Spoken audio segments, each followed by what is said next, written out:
To state the alarmingly obvious, book lovers read a lot.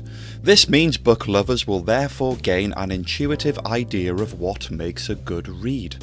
You might wonder then why there is even a point to book reviews. Surely we can make up our own minds and decide whether or not something is worth delving into, right? Well, yes, absolutely we can. We can contest and disagree with reviews, and that too is important. However, it's still worth stating the case that book reviews are a vital part of publishing and always will be. The world of books publishing and their relationship with people who love to read would definitely be a hell of a lot bleaker without written critiques to go alongside them, and that's a fact. It's more than just a congregation of critical paragraphs. It's the make or break point for all relevant parties in a number of ways. Here are a few obvious and not so obvious reasons why book reviews continue to exist, and why they should not be taken for granted.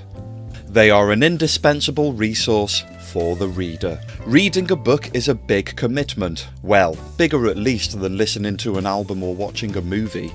After all, how much of your time did those things take as opposed to the time it takes to drink in an entire novel, even for the faster readers among us? With novels and the written word in general still being one of the most effective ways to embark on a cerebral journey, we'd best know beforehand if it's worth the time that we put into it. Not only do reviews give you the lowdown of the story, genre and tone of the book, you also get a valuable impression of its quality. Though this may all sound like an exercise in stating the obvious, you should probably think back to a time where 2 or 3 small paragraphs in a magazine influenced your decision to pick up a title or to keep it on the shelf, and how grateful you were for that insight in either case. Reviews are an important part of the decision making and the go-to line of inquiry for many undecided readers. Those same readers would truly be lost without them. They are essential publicity for the writer. At the other side of this exchange, the writer and publisher will be fully aware that the reader will not just invest in anything, and sometimes a personal testimony of quality will simply not be enough. Of course, you can sing the praises of your own work, but it will take more than that to influence a purchase.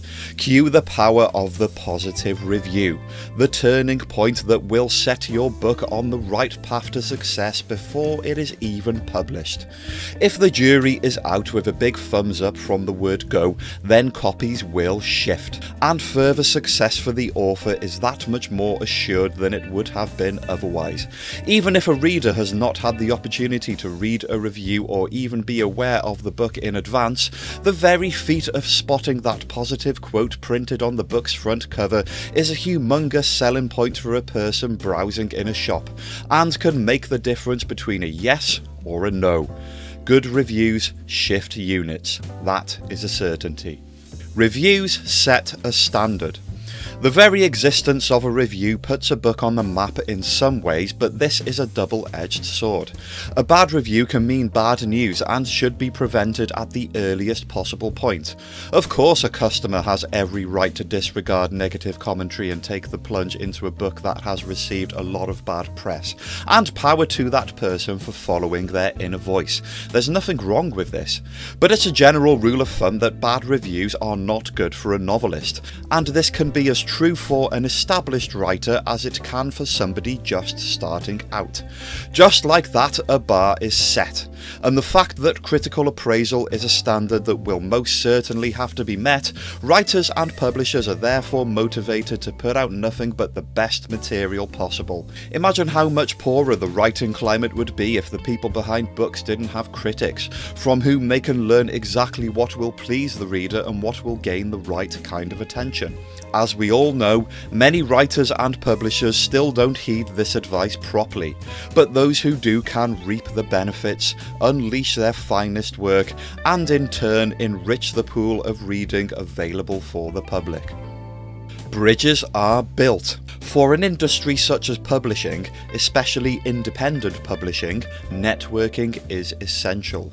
Websites, magazines and other outlets work closely with publishers to establish long-lasting relationships and ensure that they get the earliest and sometimes most exclusive access to the latest material available. In terms of reputation, it's mutually beneficial.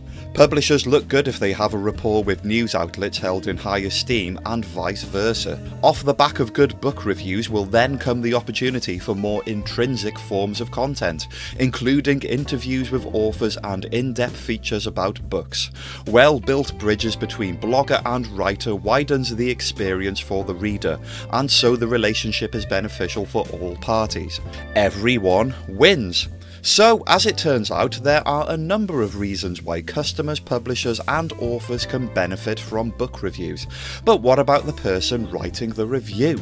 The importance of book reviews for the writer and publication creating them cannot be understated.